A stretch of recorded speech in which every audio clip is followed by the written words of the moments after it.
Hello, welcome to Leading with Purpose. I am here today with my dear friend, mentor, and member of our Mastermind Fairbrother, known as the Mastermind Guy. He is a serial entrepreneur, business coach, and mastermind facilitator with over 30 years of experience in starting, buying, and selling seven-figure businesses. His mission is to foster more human connection in our increasingly digital world by helping entrepreneurs create masterminds that enhance intimacy and collaboration among their clients. Hello, Jay. Welcome. Thanks, Mark. It's always a pleasure to have an interview with you.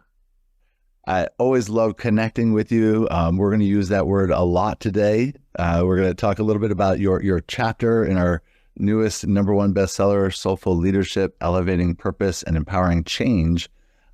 Your chapter was, I finally found my tribe, how masterminds can feed a world starving for more human connection.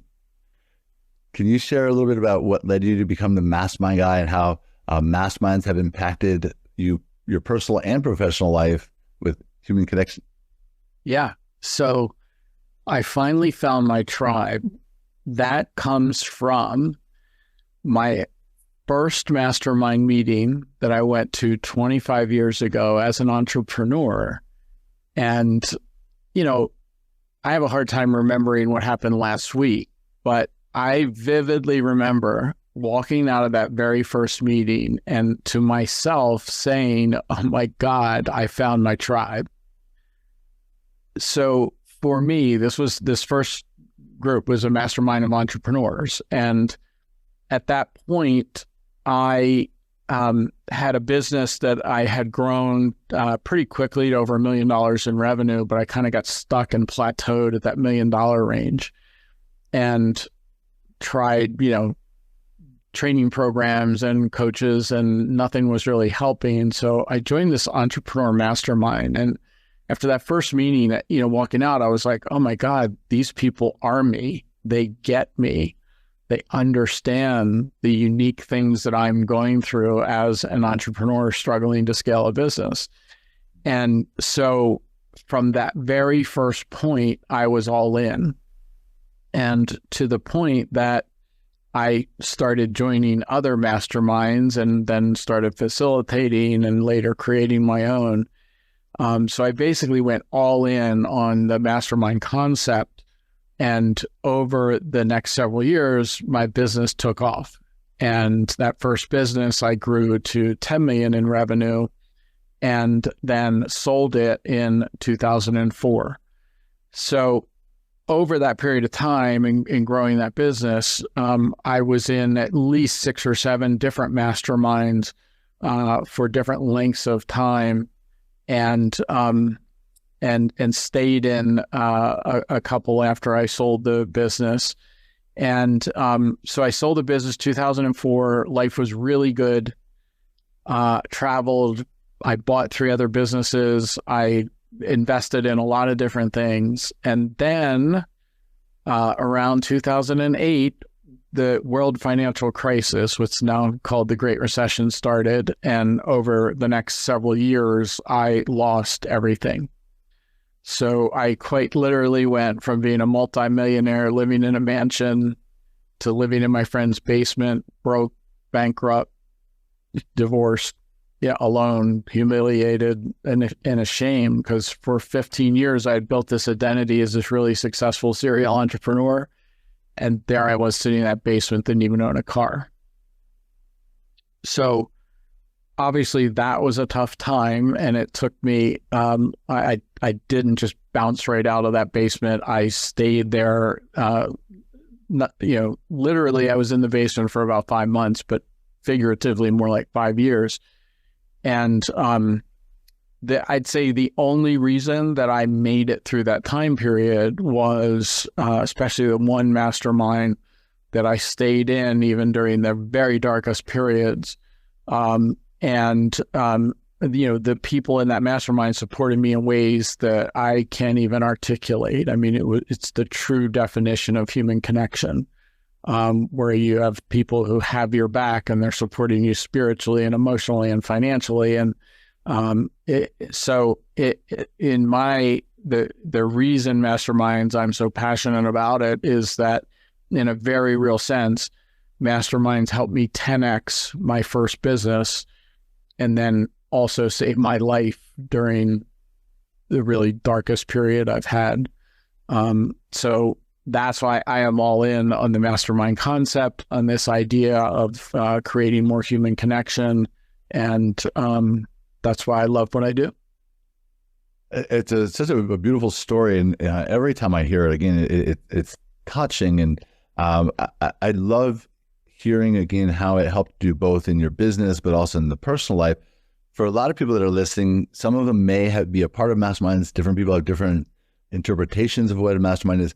Some people have never even heard of a mastermind. In fact, we've had people join our mastermind, have never heard of knew what it was. And I think it does help just to get a little context for listeners, either again, who've never heard of one or might have a different definition than your definition of a mastermind. Yes, and there are a lot of definitions out there. There's I joke sometimes that in the coach, healer, speaker, thought leader world, and 75-80% of what's labeled a mastermind out there isn't really a true mastermind. And so the term itself is, kind of bastardized to accommodate a lot of different things. So if you go back to the beginning, about 90 years ago, Napoleon Hill coined the term mastermind in his book, Think and Grow Rich. And his concept for coining that term was pretty simple. One brain in a room, a second brain in a room, and it creates this third invisible, intangible force that he labeled the mastermind. And if you imagine putting 8 to 14 brains in a room, the size of that invisible, intangible force, when you start to tap into the collective experience, collective knowledge, and collective wisdom of all the people in the room, right? So it's literally a 1 + 1 = 3 kind of equation. And Napoleon Hill's concept back then was for that small cohort type mastermind where people stay together. It's not a one-day thing, it's not a weekend thing, but it's actually where people stay together and continue to meet regularly over time. And in that true masterminding sense, that regular meeting over time is what takes it to a different level of connection than is possible in almost anything else we do in life. And what I mean by that is that it's where you start to build relationship capital. So it's easy to go out there and find intellectual capital, that we're bombarded with intellectual capital every single day, with information overload, digital, overload. It's relatively easy to go out and get social capital. Obviously, that's friends, but that's also networking events. Like you run JV Directory, great place to build social capital because you're seeing people, meeting people, interacting, etc. But to get that next level of relationship capital, that's where it gets tougher, because that's where you need to create the container where people feel safe, protected, and will open up to get into those deeper, more vulnerable conversations. So one of the ways that I like to distinguish what I consider a mastermind from any other definition is it's where people feel enough level of safety and security that they can open up and talk about stuff that they wouldn't talk about with anyone else, including family and friends. Because one of the key principles to creating that sort of true mastermind magic is that people don't have agendas within the mastermind. They're not in it because they're trying to sell each other stuff. They're not in it because they're trying to, look better than anyone else or seem, come across as smarter than anyone else. You sort of develop this culture of mutual respect and people, the only agenda that people in the group have is to help each other grow and thrive. So you hire a coach or a mentor, they have an agenda. Your family usually has an agenda. Your friends sometimes have agendas. Your employees have agendas. Your vendors have agendas. You create this safe environment where you create this culture that we leave the egos at the door. We are here to help and support each other. And you get people to buy into that concept that, yeah, if I give to my team here, if I give to this group, what I'm going to get back will be exponential. That's such a beautiful and thorough understanding of it, because again, there is such a spectrum of what people call a mastermind, just like I use the word joint venture, and there's a huge spectrum of what that actually means.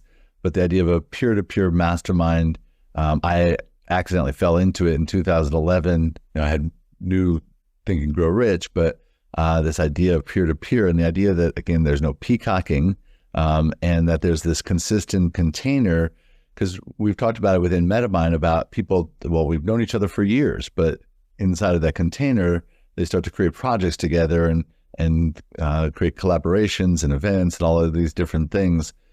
You've been in masterminds for, you said, over 20 years now? Yeah, 25 years. 25 years. And you lead your own, and you help other people to understand how to create their own. And this is kind of where I was leading to. Within MetaMind, we have all different types of coaches, authors, speakers, healers, energy workers, business coaches. But there's really a mastermind for every one of them. And some of them I know at first were like, oh, Mark, I want to create my own mastermind. And it almost felt like I'm going to compete against you. And to me, I don't, we have this abundance mentality. I think everybody should have a mastermind. I don't ever feel it's competitive. But for somebody who's like, well, I'm a health coach, how am I going to have a mastermind? Or the different niches, help somebody to understand who may not have had the concept of how they could lead a mastermind, because I see the value of being in one. Yeah. Yeah. So the concept, the tagline that I use for my business, sixfiguremasterminds.com, is attract and keep clients for 3 years, not 3 months. So if you think about coaches, healers, speakers, thought leaders, most of what the industry, quote unquote, teaches us is what's known as the ascension ladder model, right? So you have a lead magnet, and then you have a low-end program, and then you have like a mid-level signature course, and then maybe a group coaching program, and then maybe you can graduate one day and have a mastermind.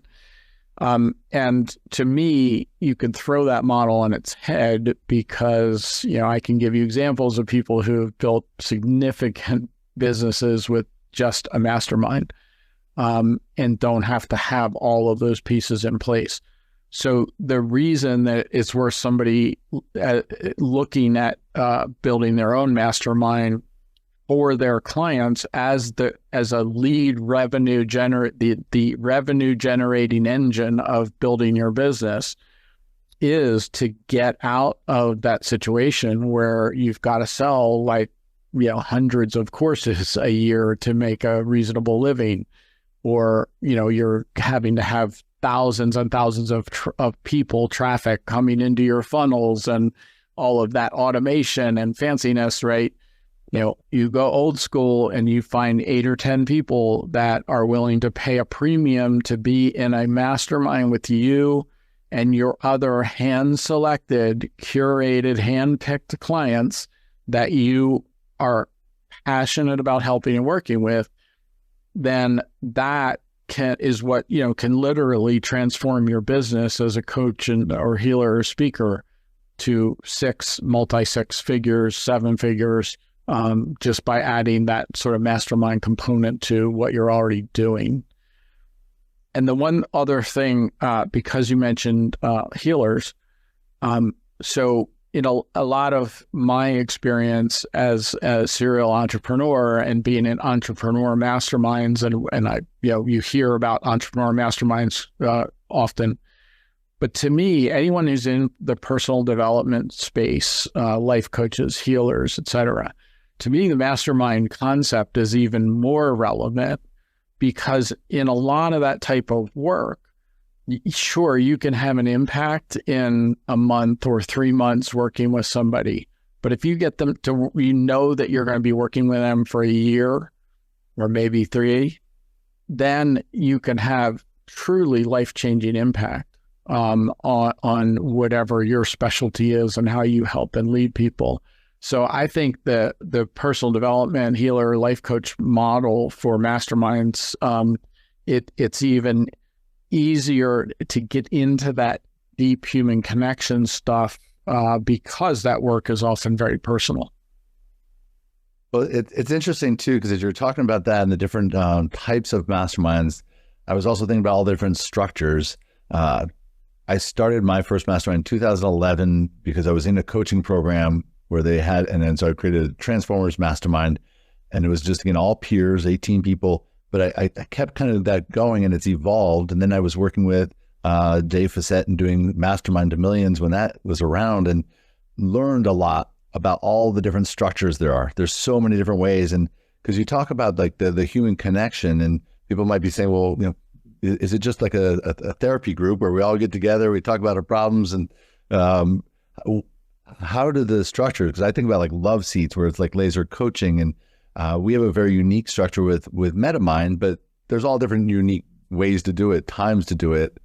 How do you help people to understand which structure works for them when they meet all there's so many different facets? How do people decide which ones work for them? Yeah. So that's a great question. And first of all, you've kind of articulated, but we start with the premise that there is no cookie cutter way to create masterminds, that the key is to create a unique customized structure for you, right? As one that takes advantage of your superpowers, more importantly, delivers the most impact for your clients and the people you bring into it. So I would say that 80% of my clients, the people that I help, create what I call a hybrid program. And that is a cross between a group coaching program and that true Napoleon Hill sort of pure mastermind concept, right? Because the reason it's a hybrid is because you're not just sitting around facilitating these wonderful conversations around a common topic or a common problem that people are having. That's part of it, and that should be part of every mastermind, to have those facilitated open conversations where everyone's contributing and feels an equal part of the conversation. But for a lot of coaches and healers and business leaders, there's a piece of the program or a piece of our superpowers that is around the training or the coaching. And so it's a matter of figuring out how to build in those training pieces and that coaching piece of it, but also building the relationships, right? So if you think about a group coaching program or like a course, when you talk to most people who have gone through anyone else's course or group coaching program, usually you don't even really meet the other people in the program as you go through. The program's over and you're like, I barely met those people. Like, you may have seen them on a hot seat or something, or shared a quick breakout room with them, but you didn't develop a relationship with them. And that, to me, is the real key piece. If you can create those relationships to the point that people don't want to leave, that's when you've created a great mastermind. So I always say that people will join your mastermind primarily because of you. There's something about you. They want to follow you. They want your leadership. They want your training and coaching. That's what will get them into the program. But what will keep them in the program and have them renew for years 2 and 3 and 4 is because of the relationships they've now built with all the other people in the program. So even, so you get to the point where it's like, okay, Mark, I think you've taught me everything you know in terms of whatever our mastermind is around, but that's okay, because I don't want to leave these other great people that you've assembled and that I've been hanging out with for this last year. So yeah, I'm staying in the program. So this might bring up something for some of the listeners, because it was coming up for me and I've heard clients in MetaMind, and especially spouses and friends, saying, why are you paying that much every year for friends? Why do you have to pay to have friends? You've been with them for 3 years. Can't you just be friends now? Yeah. So that's, again, comes back to the understanding group dynamics and being a good facilitator, because you could, in theory, work yourself out of a job, right? You could create a situation where at the end of, like, say, the first year and it's renewal time to keep people in your program, and they're like, yeah, well, I think we could just go off and meet on our own, right? You still, as the leader, have to be providing a value to the program, even after a year and into years 2 and 3. That becomes a factor of good facilitation skills and understanding the group dynamics, so that you're constantly taking the group to deeper levels. And once people see that transformation, that group dynamic developing, it's almost becomes intuitive or instinctive that they know that part of the magic is your leadership and the facilitation and the hand curation of the people to keep it going, and that gets lost. Look, I've seen a lot of masterminds created and fail. And it's because of this exact thing, is that people don't understand how to facilitate and how to create the group dynamic and how to build those relationships, and how to have an experience where people feel it just gets deeper and deeper, instead of it's being like linear, like, okay, yeah, I think I completed that program, time to go find another one. One of the things that you mentioned was about the simplicity. So like I said, I started my first one in 2011. It was free for the first year. And then I shifted into a low cost paid model. But we have clients inside of MetaMind that are running 7-figure businesses that are now looking at your model and saying, oh, I have something new that I can add to that. So it can really fit lots of different areas. But the simplicity of it, to me, is a big piece of that, because I think a lot of people are really, even again, when they're hitting 7 figures, they're not looking at how to make more money. They want to simplify.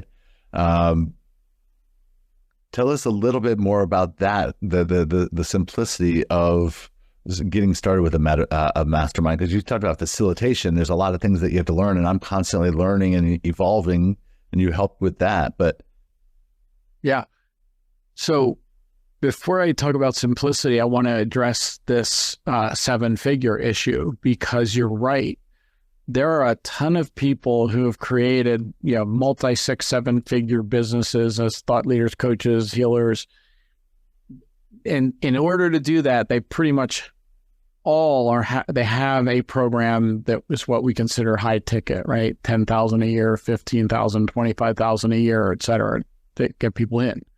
But often those programs are really just run as group coaching programs. So again, somebody signs up for a year, at the end of the year, they're out, because, okay, I got the training that you've provided for this year. Thank you very much. It was very valuable, but it's done. I'm gone. Mm-hmm. And there's so much opportunity for some of these 7-figure coaches to transition into a more mastermind model. So I just wanted to put that out there, because you brought up those targets. So the simplicity thing is, it's really around that idea of, I don't need the big fancy sales funnel. I don't need thousands of people on my list or coming into my funnel. If you understand who you're looking for, which are your purple fish, if you understand how to create marketing which attracts those purple fish into your world, you may only need 30 people to fill a 10-person mastermind, maybe 50, worst case 100. And that's, the whole entire process can be simplified.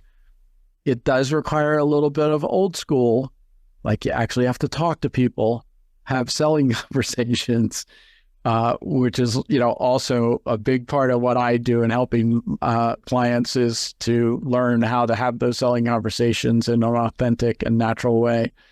But yeah, you can simplify the whole thing. In fact, it's funny, a client I was working with the other day has a very clear purple fish, a very clear niche to find those purple fish within, very clear idea for what they're doing. And they're like, I don't have a CRM. Do I even need a CRM?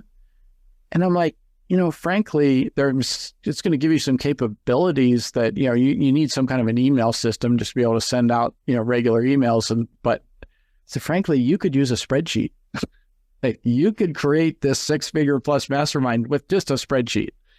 So there's a lot of simplification that can be done in terms of creating a program that really fuels the revenue for the rest of your business. And like I said before, there's all kinds of structures. We have a friend in common that runs 4 live masterminds a year, and you can pay one price and go to any 2 of them. So it's just literally running 4 live in-person masterminds for 2 days.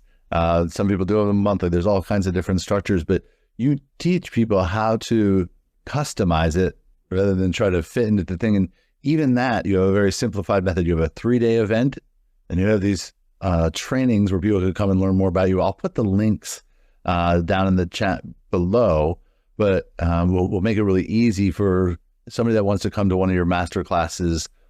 What do you teach in just the short period in an hour? What can somebody learn from that? So in the master classes, we're basically sort of giving you some guidelines on the different types of masterminds and, why the model is one that you can look at kind of regardless of where you are in your coaching journey.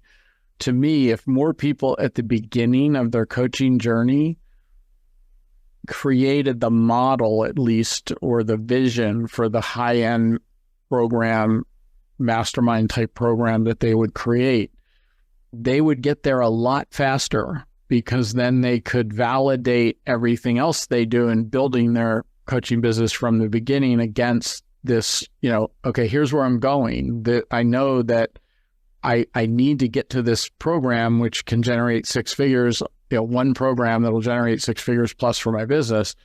So the decisions I'm going to make between now and then are so much easier because now I have that vision.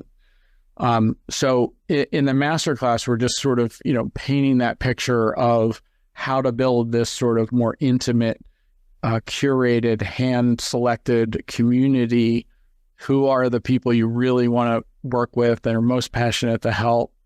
And then in the 3-day events, which are called the 6-figure masterminds bootcamp, those events it's really kind of amazing, because I have brand new coaches that come to those and they walk out, incredibly grateful and having had huge ahas and transformation. And these are very workshop style events. So you actually get a lot, people walk out with pages and pages of notes. So, but I also have 7-figure coaches that come to my 3-day events, and often they come, it's kind of like, yeah, Jay, I want to support you. I'll show up and kind of check it out. And many times they have ended up staying for the entire 3-day event once they get there, because in this event, we're having people look at things they might already be doing from a different lens. And they're getting huge ahas around, this is not the way I've been looking at it, and this is a different viewpoint. So the 3-day events are a lot of fun. It's really rewarding to see the kinds of transformations that people get and the comments people make about the value of the events. And we've heard rave reviews just about the way that you lead an event. People can learn from that. Just to be able to show up and like, oh, wow, this is a great way to create a transformation for everybody there, and the people that are ready that want to learn more. It's maybe a great, easy path for them. I also wanted to talk a little bit about people, because we talked about some people may not know what a mastermind is. Some people might have a different idea of what a mastermind is. Some people might have a very bad taste in their mouth that they had a bad mastermind experience, just like some people may have had a bad JV experience that, oh, I don't ever want to do that again. You're also you lead multiple different masterminds, and you're in multiple different masterminds. How do you juggle that? How do you discern when to be in a mastermind and when it's time to go? Yeah. So I have three masterminds of my own. I have my a mastermind locally here in Pittsburgh for entrepreneurs. We meet in person once a month for like a 3 to 4 hour meeting. That is the small, intimate group of no more than like 12 that we have in that. Then I have a peer mastermind, which are all other coaches, healers, and thought leaders at about my level in terms of, income and size of business and that kind of thing. And then I have my client mastermind, which is where I am hand selecting the people that I am excited to work with and help support. And we help them not only in creating their own customized mastermind or hybrid program, but in building their entire online business. So 3 different masterminds that I run for 3 different sets of people and 3 different reasons, 3 different outcomes. Right. Then I'm also in like 3 masterminds, yours being one of them, in addition, because I believe so much in the power of masterminding and you get different things. So in terms of how to find a mastermind that's appropriate for you to join. To me, do you respect, want to be around, and want to follow the leader? Number one, have they ever run a mastermind before? Like, I would ask that question, because there are, as I said, even the majority of things that are labeled masterminds out there are really just group coaching. And a mastermind label's thrown on it because it's a little sexier and maybe they charge more. So, what kinds of masterminding things do you actually do in the program? How am I going to get to meet the other people, et cetera? The other thing, so one of the key components and one of the mistakes that most people make in putting together masterminds is they think, okay, I'm going to create a mastermind and all my clients could be in it. And that's right there, mistake number one, because one of the key things that make a mastermind work really well is the idea that there is a lot of commonality or parity, like the opposite of disparity, among the participants. So where masterminds don't really get to that sort of deeper magical levels is when you have a group where one person thinks like, I'm just not as far along as some of these other people. I feel like I'm falling behind. Or even worse, you have a couple of people who think, I'm above the rest of these people. And I really, am losing patience with the kinds of questions some of these people are asking and that kind of thing. So it doesn't mean that everybody has to be exactly the same or it has to be in exactly the same industry or that kind of thing. There's lots of ways to build in diversity, but has to be that commonality. I often say that after every single mastermind meeting, if we go around and do like, okay, what's your big takeaway from the meeting? If I hear nothing in the takeaways other than, I can't believe how much we're all alike, I know I'm succeeding in running that mastermind, because that piece of takeaway is right there. That is the magic. It's like, oh my God, you were talking about this problem. I may not even have that same problem, but I can foresee that I could have that problem someday. Or and I identify so much with you and your problem because you're so much like me. Not in terms of having a similar personality or a similar industry or that kind of thing, but I see myself in you. And that's really the power of peer learning, which is really important. It's a whole different style of learning than what we're normally accustomed to, where we have a mentor, a coach, a guru who's talking at us or teaching us or on their soapbox.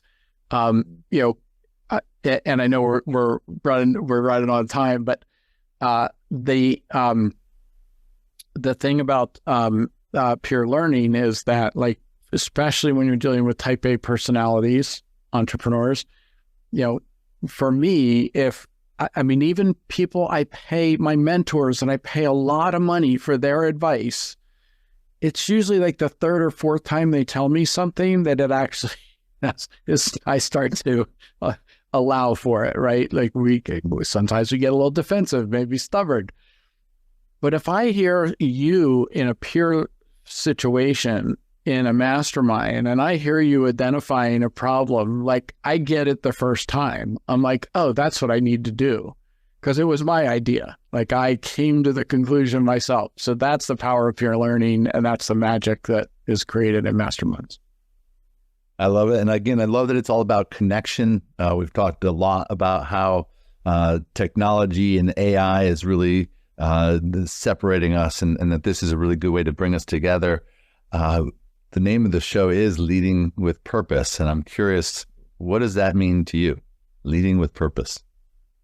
So one of the phrases that I use or talk about a lot is that for a lot of thought leaders, coaches, healers, we approach our business from like, okay, I've got 25, 30 years of expertise in this area or whatever.